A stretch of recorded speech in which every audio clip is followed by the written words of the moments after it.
Hey everybody, welcome back to Classic Movement. My name is James. I am a 3D video game artist here in Montreal with a couple of decades of experience.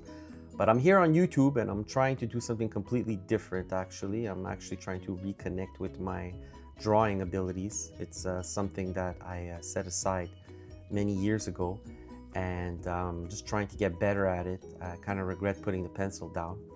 So today we're going to take a look at another t-shirt design that I've been working on. If you're following the channel, you know that I've been pounding these out one after the next using photographs that I've taken of my personal vehicles and using them as a template or a foundation to create art with. And they're coming along. I sense already a feeling of progression in my technique.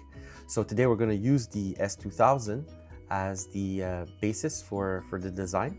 So let's get into it and see how the process went and what it ultimately ended up looking like. Thank you so much for watching. All right, let's launch the time-lapse video for the new S2000 design.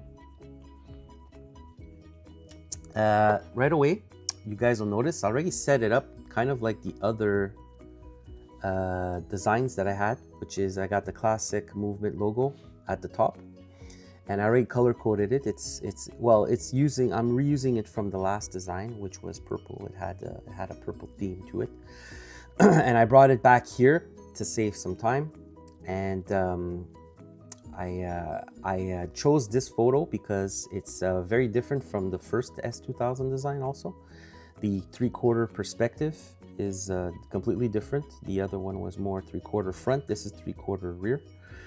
And I liked the idea of putting somebody in the car. I thought that would be interesting. And why not? Since the S2000 has an open top design, it allows me to tell a little bit of a story and create something interesting that I can't really do with the other cars, right?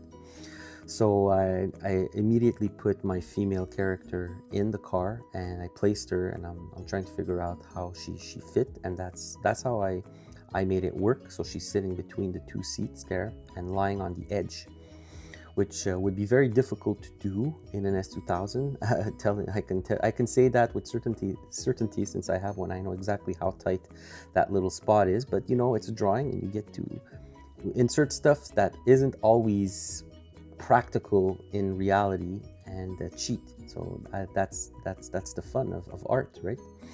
And I start to imagine a kind of date night between a couple, and I started thinking of a location where this could be, and you'll start noticing now some details are coming in.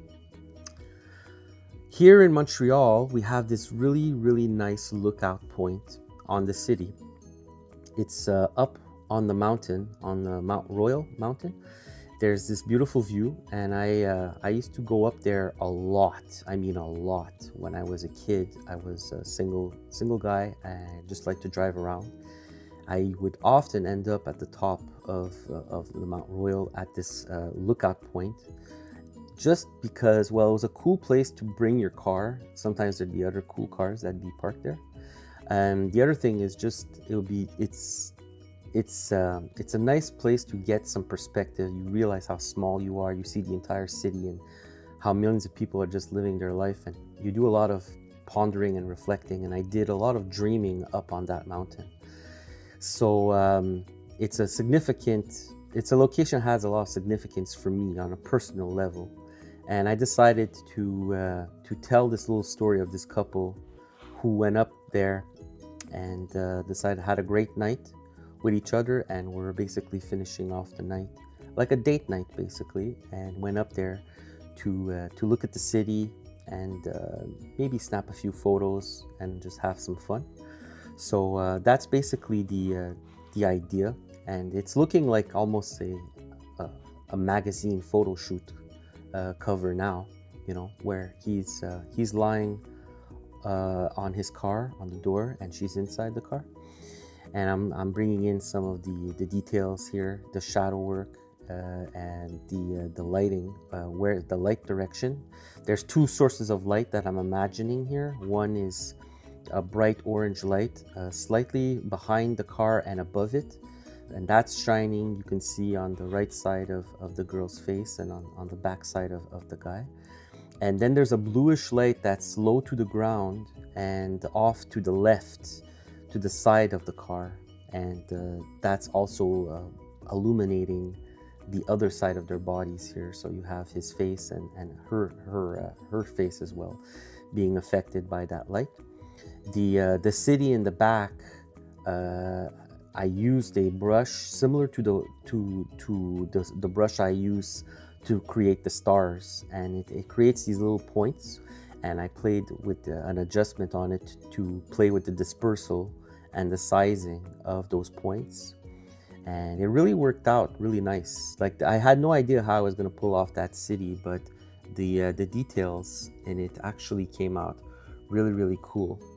I was quite happy with it, you know, especially from a distance. It's very convincing. So now I'm coming in with more highlights, and I'll be honest with you guys, I was not happy with how the girl was looking. I liked everything about him, and I knew that I wasn't going to change much. It just needed to improve it, but I was not happy with her face, and this is where I decided to improve it and give her a complete overhaul. So you can see me going back and forth there, and since he looked Asian, like I said, I didn't really plan for it, but he started, to me, just he looked Asian, so I'm like, why not make his girlfriend Asian as well? And I like to add the Japanese flavor to my art, and if there's nothing Japanese other than the car, I'll try to make the characters Japanese too. I maybe that's something I do subconsciously. I don't know. I like everything Japan. I might have mentioned that before. So that's basically me now. I restarted and I went in and I changed her face completely, and that's how she ended up looking. He now has highlights now coming in. You can see I'm playing around. I added a phone in his hand because he's looking down, and I'm like, maybe he's playing with his phone, which is a very well, I guess it's a very common thing we all do now. We're always looking down at our phones, especially people in the younger age now. They're attached to their phones.